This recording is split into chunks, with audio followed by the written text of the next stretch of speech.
Semua tidak memberikan dukungan maksimal, kok evaluasi sebelum wali kota dievaluasi. Jadi biar dia evaluasi dulu anggotanya.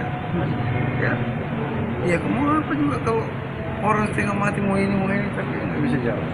Artinya Pak Gup memberi restu untuk melakukan pergeseran, Silakan mutasi. kok evaluasi semua yang tidak mendukung, karena kepentingan rakyat di atas segala-galanya. 20 bulan itu waktu yang cukup panjang. Jadi bukan DPJ biasa, ada PJ itu menjelang pemilu. Ini karena tidak ada wali kotanya, sehingga dia kita angkat.